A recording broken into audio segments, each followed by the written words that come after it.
5 ایسی حالتیں ہیں جس میں کہ کسی پیشنٹ کو سائیکیٹرک علامات کے ساتھ ایڈمیشن کی ضرورت پڑتی ہے۔ یہ 5 حالتیں کون کون سی ہیں؟ پہلی حالت وہ ہے جس میں کہ کوئی پیشنٹ بہت ایگریسو آپ کو نظر آتا ہے، کوئی پرسن ہے، گھر کا کوئی فرد ہے جو بہت ایگریسو ہے، مار دھاڑ میں جا رہا ہے، وہ فزیکل ابیوز کر رہا ہے، وہ گالیاں دے رہا ہے، وہ نقصان پہنچا رہا ہے، چیزیں توڑ رہا ہے، باہر بھی چھوٹی چھوٹی بات پر لڑ پڑتا ہے۔ اب یہ ایک دماغ کی بدلی ہوئی کیفیت ہے جس کے اندر اس کو باقاعدہ طور پہ ہیلپ کی ضرورت ہے، اور وہ چونکہ ہیلپ لینے کے لیے آمادہ نہیں ہے تو اس کو علاج کے لیے داخل کرنا پڑے گا۔ دوسری وہ حالت ہے جس میں کہ کوئی شخص ایسے خیالات میں چلا گیا ہے کہ جیسے وہ کوئی بہت بڑی کوئی ہستی ہے، وہ سمجھتا ہے کہ اس کو سب پتہ ہے، وہ ایک سپر پاور سی اپنے آپ کو سمجھ رہا ہے، وہ بہت زیادہ پیسے خرچ کر رہا ہے، بڑے بڑے فیصلے کر رہا ہے جس کے ساتھ ایسوسیٹڈ وہ رسکس ہیں جس کے نتیجہ میں بہت بڑے بڑے کرائسس پیدا ہو سکتے ہیں۔ تو یہ پرسن بھی جو دماغ اور ایون بلیسفیمی کے جتنے واقعات ہوتے ہیں اس میں بھی یہ سٹیٹمنٹس دے رہا ہے اور خود کوئی دعوے بھی کر رہا ہے۔ یہ وہ حالت ہے جس کے اندر اس مریض کو داخل کرنے کی ضرورت پڑ سکتی ہے۔ تیسری ایک حالت وہ ہے جس کے اندر کوئی شخص اپنی زندگی کو ہی ختم کرنا چاہتا ہے، وہ سوئسائڈل اٹیمپٹ کرتا ہے، وہ مرنے کی باتیں کرتا ہے، وہ اپنے آپ کو الگ تھلگ کر لیتا ہے، وہ مایوسی کے ایسے ایونٹس کریٹ کر رہا ہے جس کے ساتھ وہ اپنے آپ کو نقصان پہنچانے سے لگتا ہے کہ اگر اسے نہ روکا گیا تو وہ اپنے آپ کو خدا نخواستہ کوئی نقصان پہنچا لے گا، تو ایسی حالت میں بھی پھر اس کو داخل کرنے کی، ایڈمٹ کرنے کی ضرورت ہوتی ہے۔ پھر ایک چوتھی جو حالت ہے جس میں کہ کوئی یہ سمجھتا ہے، کوئی فرد، کہ دوسرے میرے دشمن ہیں، وہ دوسروں کے بارے میں گمان رکھتا ہے کہ کوئی مجھے مارنا چاہتا ہے، میرا پیچھا کر رہا ہے، میرے کھانے میں کوئی چیزیں ملائی جا رہی ہیں، مجھے زہر دینے کی کوئی کوشش کر رہا ہے، گھر کے اندر کا بندہ، کوئی گھر بیوی یا گھر والوں میں سے کوئی، یا باہر کے کوئی لوگ ہیں جو میرے دشمن ہو گئے ہیں۔ وہ کیمرے لگاتا ہے، وہ ویپنز خریدتا ہے، وہ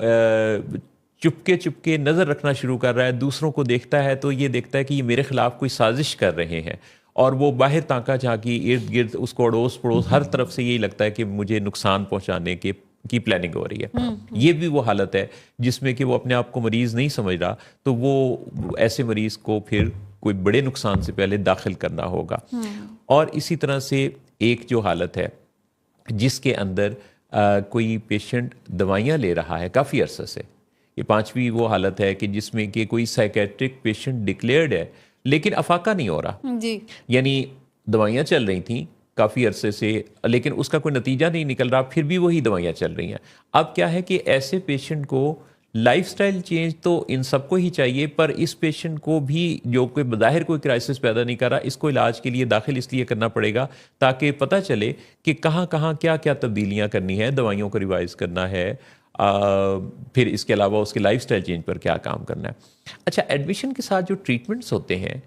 یہ اس طرح کا ایڈمیشن نہیں ہے کہ جس میں کسی دوسری بیماری کے ساتھ جب پیشنٹ داخل کیا جاتا ہے تو اس کو ڈرپس لگ رہی ہوتی ہیں، اس کو انجیکشنز لگ رہے ہوتے ہیں، اس کو کوئی بلڈ ڈونیٹ کرنے کے لیے کوششیں کی جا رہی ہیں، یا وہ اس کو کوئی جسمانی طور پہ اس کی کوئی سرجیکل پروسیجر نہیں ہے۔ یہ ایڈمیشن تو صرف یوں ہے کہ چونکہ وہ آمادہ نہیں ہے نا علاج کے لیے، مدد کے لیے، اسے پتہ ہی نہیں چل رہا اسے اپنی حالت کا، تو گھر والوں نے فیصلہ جب کیا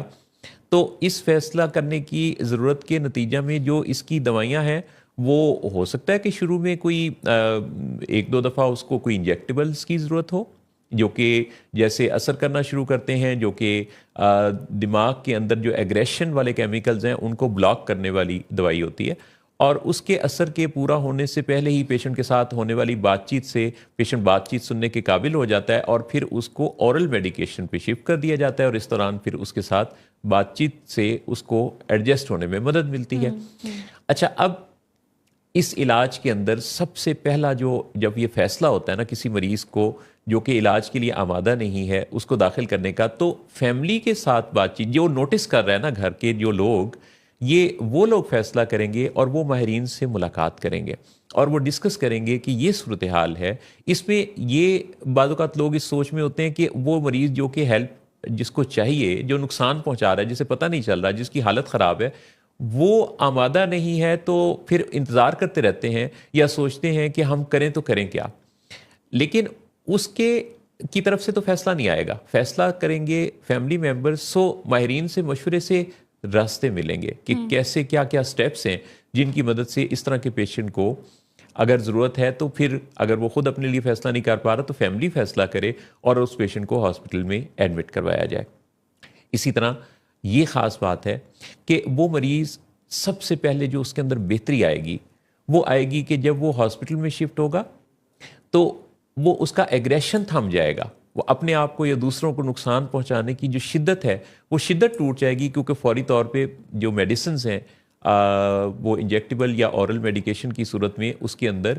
ایک طوفان جو آیا وہ تھم جائے گا. دوسرا یہ ہے کہ وہ ایک سیف انوائرمنٹ میں آ جائے گا. گھر پہ جب وہ ان لوگوں کو دیکھ رہا ہے اپنے سامنے تو ان کو دیکھ کے اس کے جذبات بھڑک رہے ہیں، جس کے ساتھ اس کی پرانی وابستگی ہے، تعلق ہے، یادیں ہیں، میموریز ہیں، وہ ان لوگوں کو کے قابو نہیں آ رہا اور وہاں وہ زیادہ شدت میں ہے. جبکہ جو ہاسپٹل کا عملہ ہے جب وہ یہاں آتے ہیں تو یہاں ڈاکٹرز اور پروفیشنلز اس کام کے ٹرینڈ ہوتے ہیں کہ انہوں نے ان پیشنٹ کو کیسے ڈیل کرنا ہے. وہ پرووک نہیں کر رہے ہوتے، وہ ایسے الفاظ نہیں بول رہے ہوتے جس سے اس مریض کو اور غصہ آئے، جس کے نتیجہ میں مریض کا سب سے پہلے سیکیور اینڈ سیف انوائرمنٹ میں آ جانے سے طوفان تھم جاتا ہے. بیماری کی تشخیص ہوتی ہے، آخر وجہ کیا ہے؟ سائیکیٹرک ان ساری حالتوں کے پیچھے بہت بڑی وجہ ڈرگز کا استعمال، کیونکہ کسی کی بیماری میں اور زیادہ شدت اور تڑکا لگ جاتا ہے جب وہ ڈرگز کا استعمال، خاص طور پہ اسٹیمولنٹس کا استعمال جیسے کرتے ہیں یا الکوہل کے استعمال میں، باقی تمام نشوں میں. تو کیا کرنا ہے کہ جب پیشنٹ داخل ہوا، تشخیص ہوئی، پتہ چلا، ٹیسٹ ہوئے، دوائیاں شروع ہو گئیں، اب کیا رول آ گیا؟ اب آ گیا سائیکو تھراپی کا رول، جس میں کہ جو ماہرین نفسیات ہیں وہ اپنی تھراپیز 1-to-1 تھراپی کے ذریعے، گروپ تھراپی کے ذریعے بڑے ہی عزت و احترام کے ساتھ ایسے الفاظ میں، جن الفاظ کے ساتھ اس کے اندر ریئلائزیشن پیدا ہو، وہ سب سے پہلے تو کمفرٹیبل ہو جائے، بات چیت سننے کے لیے تھوڑا کنیکٹ ہونے لگے، ماحول میں بیٹھ کے باقی لوگوں کو بھی جب وہ دیکھے گروپ تھراپی میں تو وہ لوگ بھی پیشنٹ آرام سے بات سن رہے ہیں تو یہ بھی سننا شروع کر دیتا ہے. اور آہستہ آہستہ جیسے جیسے دن گزرتے ہیں، روزانہ تو فیملی سے ملاقات ہو رہی ہوتی ہے جو کہ ٹریننگ کے ساتھ ہوتی ہے، تو فیملی بھی سیکھ رہی ہوتی ہے کہ انہوں نے اپنے پیشنٹ کو کیسے ڈیل کرنا ہے. کیونکہ پہلے تو وہ اس سے ایسی بات بھی کہہ دیتے تھے جس سے غصہ آتا تھا مریض کو، وہ بھڑک اٹھتا تھا. اب کہ فیملی سنبھل کر اسے بیمار سمجھ کر اس کی بیماری کو پہچان کر بات کر رہی ہے اور چھوٹی چھوٹی ملاقاتوں سے یہ سلسلہ شروع ہوا ہے. روزانہ ملاقات آہستہ آہستہ پیشنٹ کے اندر آنے والی بہتری ریئلائزیشن پیدا کرتی ہے اور پھر پہچان ہوتی ہے مریض کو کہ دراصل وہ جس بیماری میں گھر گیا تھا، بیماری نے ہوش اڑا دیے تھے، اب وہ واپس اپنی ایک نارمل برین کیمسٹری پر آ رہا ہے. جی. اب اسے پتہ چل رہا ہے کہ اسے تو ایک بیماری کے شدید حملے کا سامنا تھا. جی جی. چنانچہ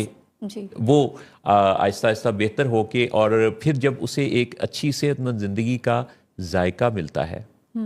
تو وہ بھی سکون پاتا ہے. کیونکہ سب سے زیادہ ان بیماریوں میں سب سے زیادہ جو تکلیف میں ہوتا ہے وہ خود مریض ہوتا ہے. جی بالکل.